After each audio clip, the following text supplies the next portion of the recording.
દેશને મળી છે પ્રથમ વંદે ભારત મેટ્રો ટ્રેન। અમદાવાદ ભુજ વચ્ચે દોડનારી વંદે ભારત મેટ્રો ટ્રેનને વડાપ્રધાન નરેન્દ્ર મોદીએ લીલી ઝંડી આપી છે।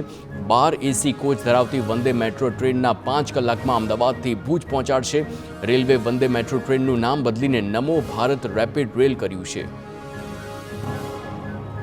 વડાપ્રધાન નરેન્દ્ર મોદીના જન્મદિવસની સુરતમાં તૈયારી। પશ્ચિમ વિધાનસભા વિસ્તારમાં પીએમ મોદીના જન્મદિવસે 2500થી વધુ વેપારી ડિસ્કાઉન્ટ સ્કીમ જાહેર કરશે।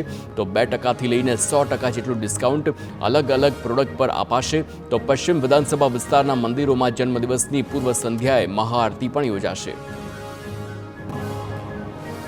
દાહોદ પોલીસે હાઈટેક ટેકનોલોજીથી ગાઢ જંગલોમાં છુપાયેલા ચોરને ઝડપ્યો છે। મંદિરમાં ચોરી કરી ગાઢ જંગલમાં જઈને ચોર છુપાયો હતો, જેને ઝડપવામાં પોલીસે નાઇટ વિઝન કેમેરાથી લેસ ડ્રોનનો ઉપયોગ કર્યો છે।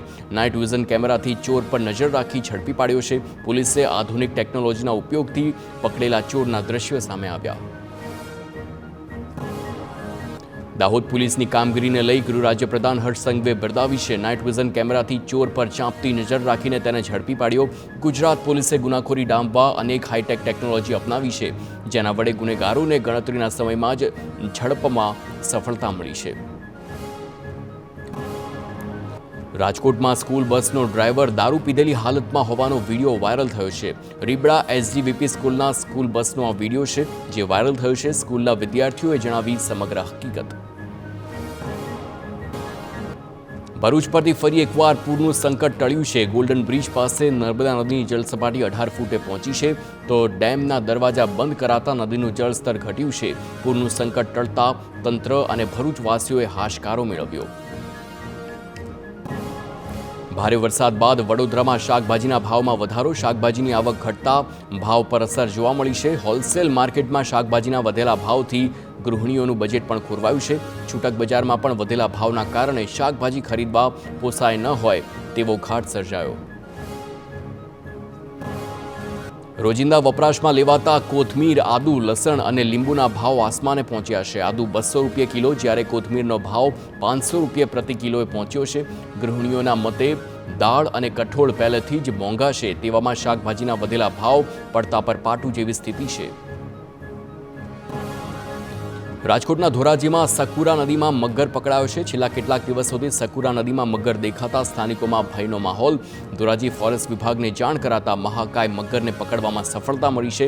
મગરને જૂનાગઢ સકરબાગ ઝૂમાં મોકલવામાં આવ્યો।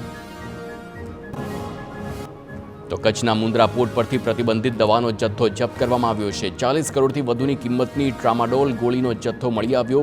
તો 2 કન્ટેનરની તપાસ કરતા પ્રતિબંધિત દવાની જગ્યાએ મિસ ડિક્લેરેશન કરાયું હતું। સૌરાષ્ટ્રના નિકાસકારે મોકલેલ આ કન્ટેનરની તપાસમાં દવાનો જથ્થો મળી આવ્યો। કચ્છમાં મુન્દ્રા પોર્ટ પરથી પ્રતિબંધિત દવાનો જથ્થો ઝડપાવવાની ઘટનામાં કાર્યવાહી કરવામાં આવી છે। રાજકોટના નિકાસકાર રેઇન ફાર્માનું લાયસન્સ સસ્પેન્ડ કરવામાં આવ્યું છે। દવાનો જથ્થો આફ્રિકાના સિયેરા લિયોન અને નાઇનેટ કંપનીને મોકલાયો હતો। દવાને વિદેશ મોકલવા તેના નામ બદલી નાખવામાં આવ્યા હતા। તો સુરતના ડિંડોલીમાં બાળકી માળા ગળી જવાનો ચોંકાવનારો કિસ્સો સામે આવ્યો। 1.5 વર્ષની બાળકી 18 મણકાની મેગ્નેટિક માળા ગળી ગઈ હતી। પેટમાં દુખાવો અને ઉલટી થતાં બાળકીને સારવાર માટે ખસેડાઈ, તો તબીબોએ 3 કલાકમાં સફળ સર્જરી કરી માળાને બહાર કાઢી છે। માળાથી બાળકીના આંતરડાની દિવાલમાં કાણા પડી ગયા હતા। રાજકોટના મવડીમાં કાર નીચે આવી જતા બાળકનું મોત। એપાર્ટમેન્ટમાં રહેતા યુવકે કાર રિવર્સ લેતા આ ઘટના બની છે। તો હેમંદ્રી 1 નામના એપાર્ટમેન્ટમાં ચોકીદારનું 1.5 વર્ષનું બાળક પાર્કિંગમાં રમતું હતું, તે સમયે બનાવ બન્યો છે। સમગ્ર મામલે પોલીસે તપાસ હાથ ધરી। વલસાડની સિવિલ હોસ્પિટલમાં રેસિડેન્ટ ડોક્ટર પર હુમલો। સારવાર દરમિયાન દર્દીનું મોત થતાં દર્દીના સંબંધીઓએ ડોક્ટરને લાફો માર્યો।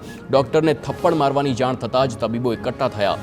મુદ્દો ગરમાતા પોલીસે તાત્કાલિક સ્થળ પર પહોંચીને મામલો થાળે પાડ્યો છે। ઘટનાને પગલે ડોક્ટરોએ હોસ્પિટલમાં સિક્યોરિટી વધારવાની માંગ કરી। નવસારી નજીક આવેલા મોલધરા ગામે દીપડો પાંજરે પુરાયો છે। વહેલી સવારે શિકારની શોધમાં દીપડો ખેતરમાં શિકારની શોધમાં આવતા પાંજરે પુરાયો છે। વન વિભાગના અધિકારીઓને જાણ કરતા આગળની કાર્યવાહી હાથ ધરાઈ। ગાંધીનગરના દહેગામમાં વેપારીઓએ બંધ પાળીને ડૂબી જનાર યુવાનને આપી છે શ્રદ્ધાંજલિ. શુક્રવારે વાસણા સોગટી ગામના 8 યુવાનોના ડૂબી જતા મોત નીપજ્યા છે. વેપારી મહામંડળે ધંધા રોજગાર બંધ રાખીને બજાર સજ્જડ બંધ રાખ્યું છે. સેવા સદન સુધી મૌન રેલી કાઢી શ્રદ્ધાંજલિ અર્પી. વડોદરાના કરજણમાં મુખ્ય બજાર વિસ્તારમાં કાર પર વીજ પોલ પડ્યો. જર્જરિત વીજ પોલ ધરાશાયી થતા વીજ કંપનીના હેલ્પરો સ્થળ પર દોડી આવ્યા તો કાર ચાલકનો બચાવ થયો. અમદાવાદના પ્રહલાદનગરમાં માટી ધસતા શ્રમિકો દટાયા. મોડી રાત્રે પાઇપલાઇન નાખવાની કામગીરી સમયે માટી ધસી પડતા 3 શ્રમિકો દટાયા હતા. ફાયર બ્રિગેડને જાણ કરાતા 3 શ્રમિકોને બહાર કાઢીને સારવાર માટે લઈ જવામાં આવ્યા. વડોદરામાં ગણેશ વિસર્જન અંગે કોર્પોરેશનની તમામ તૈયારીઓ પૂર્ણ. અલગ અલગ 8 વિસ્તારમાં કૃત્રિમ તળાવ બનાવવામાં આવ્યા. તળાવ પર મોટા ગણેશજી માટે ક્રેન, તરાપા અને રબરની ટ્યુબની વ્યવસ્થા. ઈદ મિલાદના તહેવાર પર અમદાવાદમાં ચુસ્ત પોલીસ બંદોબસ્ત. જુલુસના રૂટ પર સતત પેટ્રોલિંગ અને પોલીસ કર્મીઓ તૈનાત. તહેવાર પર કોઈ કાંકરી ચાળાની ઘટના ન ઘટે તે માટે પોલીસે તકેદારીના પગલાં લીધા છે. જુલુસના 3 કિલોમીટરના રૂટ પર પોલીસની બાજ નજર છે. ગુજરાતના સૌથી મોટા ગણેશ વિસર્જનની તૈયારીઓ હજીરામાં શરૂ થઈ ગઈ છે. હજીરા બોટ પોઈન્ટ ઓવારા ખાતે વિસર્જન માટેની તૈયારીઓ કરવામાં આવી છે. 12 મહાકાય ક્રેનની મદદથી થશે ગણપતિજીનું વિસર્જન. સુરતમાં કોમી એકતાને લઈને સુરત પોલીસ કમિશનરે સંવેદનશીલ વિસ્તારમાં મુલાકાત કરી છે. કોમી એકતા જાળવવા માટે લોકોને અપીલ કરી છે. હિન્દુ અને મુસ્લિમ સમાજના અગ્રણીઓ હાજર રહ્યા. કમિશનર અનુપમસિંહ ગહેલોતે બંને સમાજના લોકોને સાથે રહેવા પણ અપીલ કરી છે. મુસ્લિમ સમાજના તહેવાર ઈદ મિલાદમાં દેશભરમાં ઉજવણી થઈ છે તો ભરૂચ શહેરમાં મુસ્લિમ સમાજે જુલુસ નીકાળીને ઉજવણી કરી છે. મોટી સંખ્યામાં મુસ્લિમ બિરાદરો જુલુસમાં જોડાયા છે. તાજેતરની કોમી ઘટનાઓને લઈ પોલીસે ખાસ બંદોબસ્ત ગોઠવ્યો છે. મોટી સંખ્યામાં પોલીસ જવાનો અને સુરક્ષા એજન્સીઓને બંદોબસ્તમાં જોડાયા છે. ભાવનગરમાં TV9ના અહેવાલની પડી છે સીધી અસર. ફરી પ્રજાના પ્રશ્નને વાચા આપી કામગીરી શરૂ કરવામાં આવી છે. અગાઉ ભાવનગર સોમનાથ નેશનલ હાઈવે પર મોટી તિરાડ તેમજ મસમોટા ખાડાના અહેવાલ રજૂ કરવામાં આવ્યા હતા. નેશનલ હાઈવે ઓથોરિટીએ સમારકામની કામગીરી હાથ ધરી. વડોદરામાં મેયર અને સ્થાયી સમિતિના અધ્યક્ષના વિસ્તારમાં પ્રાથમિક સુવિધાઓનો અભાવ. તંત્રના પાપે ગણેશ વિસર્જનમાં સર્જાશે મુશ્કેલીઓ. ખરાબ રસ્તાના કારણે શ્રીજીની પ્રતિમાનું વિસર્જન નહીં કરવાનો 5 ગણેશ મંડળે નિર્ણય લીધો છે. 1 મહિનાથી વોર્ડ નંબર 5ના કોર્પોરેટરોને રજૂઆત કરી છતાં નથી બનાવ્યો રોડ. વડોદરામાં વિશ્વામિત્રી નદી પટ આસપાસના દબાણો તોડવાના શરૂ કરવામાં આવ્યા. ભાજપ કોર્પોરેટર પરાક્રમસિંહ જાડેજાએ કરેલા દબાણો તોડવાની શરૂઆત. સોમનાથ વિલા બંગલો બનાવ્યા બાદ નદીમાં ઓટલા બનાવ્યા હતા. વિશ્વામિત્રી નદીથી માર્જિન છોડ્યા વિના બંગલાની પ્રોટેક્શન વોલ પણ નદીમાં દબાણ કરવામાં આવી હતી. સુરતમાં વરસાદ બાદ રોગચાળો વકર્યો છે. પાણીજન્ય મચ્છરજન્યની સાથે વાયરલ ફીવરના કેસમાં પણ નોંધપાત્ર વધારો જોવા મળ્યો છે. છેલ્લા 2 મહિનામાં તાવના શંકાસ્પદ 16,000 કેસો નોંધાયા તો શંકાસ્પદ તાવના કારણે એક વેપારી સહિત 10 લોકોના મૃત્યુ નિપજી ચૂક્યા છે.